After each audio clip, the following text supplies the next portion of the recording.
बच्चों के लिए मैं एक छोटी सी कथा और लाया हूँ। दक्षिण भारत के एक संत थे जिनका नाम था तिरुवल्लुवर। महान संत थे, गृहस्थ थे, मतलब उन्होंने संन्यास नहीं लिया था। गृहस्थ का मतलब हाउस होल्डर।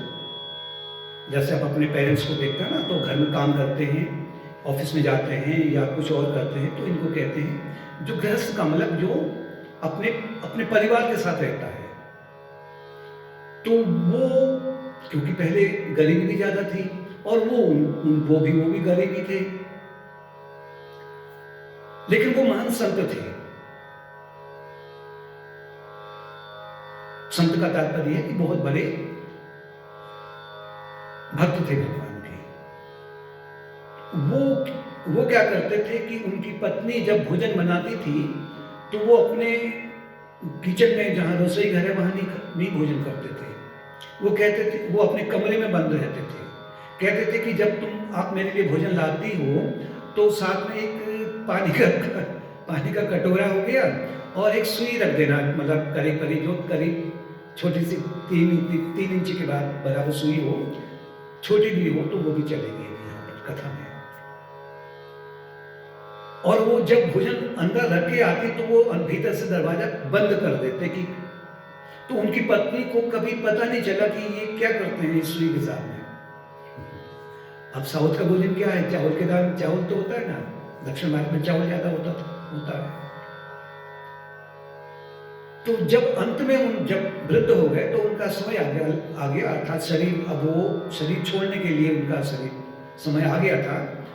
तो उससे पहले उनकी पत्नी बार बार उनसे पूछती थी, आप ठीक है भोजन तो मैं आपको देती हूँ, लेकिन आप ये जो सुई है और कटोरा है पानी का, इसका क्या करते हैं आप? तो उन्होंने कहा, देवी जब समय आएगा कि मैं आपको इसके बारे में बता दूंगा, अभी आप ये प्रश्न मुझसे नहीं पूछिए।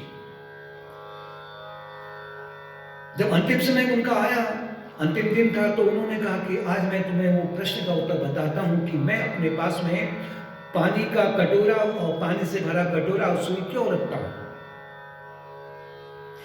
भोजन करते समय में जो कुछ भी चावल के दाने नीचे गिर जाए उनको मैं सुई से उनको पकड़ करके, मतलब सुई लगाऊंगा तो जैसे छेद होगा तो उठ जाएंगे, और उसके बाद उनको पानी से धो करके मैं उनको खा लेता था। और इतनी भी उनकी गरीबी नहीं थी, लेकिन उन्होंने कहा कि अन्न का बर्बाद नहीं करना चाहिए। कथा ये समझा रही है कि आपको कि अन्न का बर्बाद नहीं करना चाहिए। जितना आपको भोजन चाहिए उतना ही आप भोजन मांगिए, या अगर आप कहीं पार्टी में चले जाते हैं तो पूरी प्लेट भर के रख ली, उसके बाद में थोड़ा खाया वो फेंक दिया। क्योंकि अन्न को भी धान्य लक्ष्मी कहते हैं, मतलब ये धान का मतलब जिसे अन्न कहते हैं, इसमें भी माँ का वास होता है, अर्थात ये भी यहाँ भी भगवान का, लक्ष्मी देवी का वास है। अगर आप अन्न का अपमान करते हैं तो आप भगवान का अपमान कर रहे हैं। भगवान कहीं और नहीं, आपके भीतर है। आपका मन को बुरा लगेगा, आपको कठिनाई हो जाएगी जीवन में। ऐसे लोग आएंगे कि आपको भोजन मिलेगा लेकिन आप खा नहीं सकोगे। घर में जो आपका भोजन बनता है, तो कभी हो सकता है कि मम्मी ने या पापा ने भोजन जो दिया है आपकी पसंद नहीं आया है, लेकिन वो न्यूट्रिशियस तो है, वो पोषण तो है। अगर वो अच्छा भोजन है, बासी नहीं है, बाजार का गलत भोजन आप ले लेते हैं जिसमें स्वाद लगता है, बाद में आपको रोग कर देता है। घर के भोजन में जो आनंद है, माँ के हाथ का बनाया भोजन जो है, उस माँ का प्रेम है। बाजार का जो भोजन बनाया हुआ है, पता नहीं कितनी गंदगी से बनाया हुआ है, और क्या उसमें विचार उसके होंगे।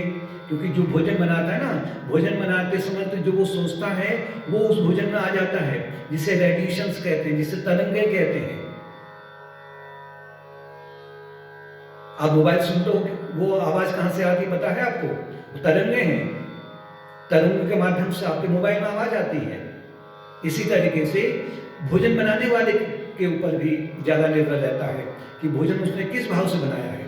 घर में जो भोजन बनेगा उस भोजन में प्रेम रहेगा, क्षमा रहेगी, उससे आपका जीवन, उससे आपका जो शरीर में रोग नहीं होंगे। अतः कहने का तात्पर्य है कि आपको भोजन का अपमान नहीं करना है, न अधिक अधिक करना है, क्योंकि भोजन का बर्बाद करते हो तो आपने चोरी कर रखी है, क्योंकि किसी का हक छीन लिया है। भोजन करने के बाद में जो बच जाता है, अगर आपके घर में अगर जैसे चिड़िया आती हैं या कोई पालतू पशु है इत्यादि है, चिड़िया होती है जैसे कबूतर होता है, तो वो जो बचा है उसको कहीं दीवार में रख दिया जाए, छत में रख दिया जाए, कि जिससे कि वो भी अपना भोजन कर लें। उन्हें कौन देता है? वो भी तो मनुष्य के शरीर से ही आए हैं ना। जब उन्होंने मनुष्य के शरीर में जब बहुत सारा उन्होंने गलत किया, तभी वो और योनि में आए हैं। कोई कुत्ता बना है, कोई बिल्ली बनी है,